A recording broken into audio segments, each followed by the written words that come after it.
With the NBA trade deadline now less than a week away, all eyes and attention from Bulls fans has been, what is the front office going to do? Are they going to make any significant changes, trading one of the mid-3 or perhaps all of them? Do they make some minor moves that don't really have much of an impact on the current roster? Or is it possible that for the third straight year at the deadline, they twiddle their thumbs and do nothing?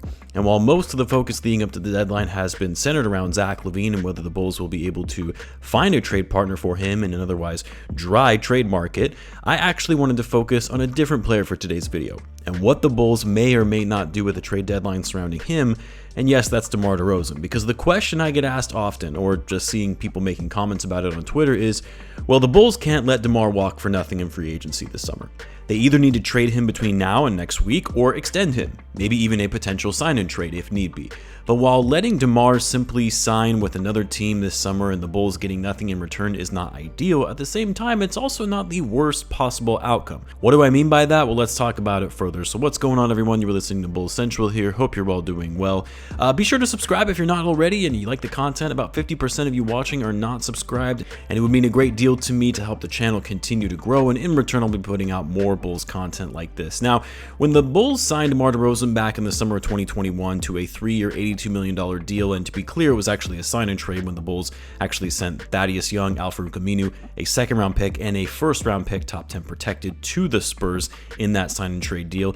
And at that time, a lot of people were saying it was a massive overpay, and there was no way that DeMar was worth that kind of contract at that stage in his career. Not everyone was saying that, but a lot of people felt that DeMar was going to see a big pay cut in his next contract. And whether you like DeMar or not, you can't deny that he's been worth that deal the Bulls gave him. He's been an all-star for 2 of those seasons. He's arguably been the Bulls' best player during those 3 seasons, the best scorer, very efficient on offense. Yes, his game hasn't enabled the Bulls to play a quick up-tempo style of basketball with a lot of ball movement that you would like to see, but DeMar, for a player in his mid-30s in his 15th season in the league, has been better than expected for a guy a lot of people thought was going to be going to a contending team for a vet min deal after his contract expired with the Spurs. But be all of that as it may, the 3-year deal that he signed back in 2021 is almost up. DeMar is currently playing in the final year of his contract at $28.6 million, and with him still playing at a high level at age 34, he's going to be expecting another big contract. And he's not wrong to think that he deserves a big payday given his level of production and impact on the court. But is that going to be the Bulls who pays him that deal, or another team? Well, there's a few things you have to understand as it relates to the Bulls' future and where they decide to take this team. How much they have to work with when it comes to the salary cap next season, what potential trades that would be available to them in moving DeMar by next week, but more importantly, how much the Bulls value DeMar DeRozan and his leadership and professionalism. Like everything that's been reported coming out of the Bulls camp, as well as just listening to what Billy Donovan and AK have said over the years, is that they love DeMar. They value what he brings both on and off the court as a mentor, leader, and obviously the savviness and skills that he brings to the court.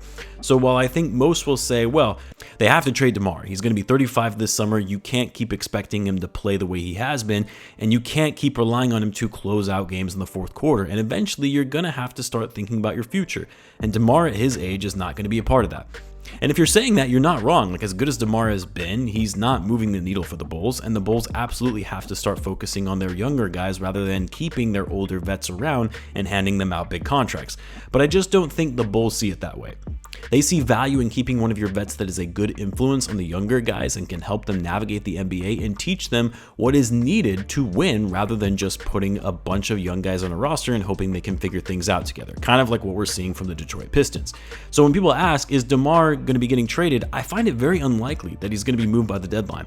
It's going to need to be a very convincing enough of an offer for the Bulls to really be swayed, because here's the thing, and I know most won't agree with me on this, but it would actually be better to not trade DeMar than just have the Bulls settle and take on some bad contracts and maybe a second rounder just to get something for him in return, rather than letting him walk for nothing. And then if you go into the offseason, DeMar demands a lot of money, more than he's actually worth and more than what the Bulls are able to afford as far as staying under the tax line, while they also need to pay Patrick Williams. Rather than agreeing to an extension for DeMar to a large contract at age 35, a long-term contract that is going to hamstring your cap situation for the foreseeable future, if it's between those two scenarios, trade him for peanuts and a bad contract or two, or giving him a bad contract in the offseason, letting him walk for nothing isn't the worst thing in the world if those are your two scenarios that you're looking at. I would rather they let DeMar walk and free up the cap space than to sign him for a large extension going into his late 30s or trade him, but at the expense of taking on other bad contracts. Because here's the thing, the salary cap for next season is projected to be $141 million. We just got those figures recently from the NBA. The luxury tax threshold is at $172 million. The Bulls, as of right now, for next season, have a little over $130 million committed on their books. Some of that could change depending on whether Lonzo picks up his player option, which he most certainly will. Why wouldn't he? Team option on Dalen Terry's rookie scale deal and a partial guarantee to Terry Taylor. At the same time, it also doesn't include potential contract extensions to Patrick Williams, Andre Drummond, and DeMar. For Drummond, he'll either be cheap or the Bulls will let him walk, so that won't really impact the overall salary cap that much. But Patrick Williams, say what you will, he's going to command a fair amount because he's a high-level defending wing that can also shoot threes at a decent clip. You compare him to his peers and that level of skill set, and there is a world where Pat gets something in the range of $18 to $20 million a year.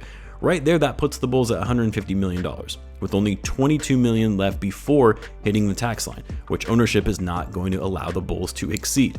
If DeMar wants $22 million or more, it's not going to work. And it also limits the Bulls' ability to sign other free agents even to minimum deals if he's near that $22 million range.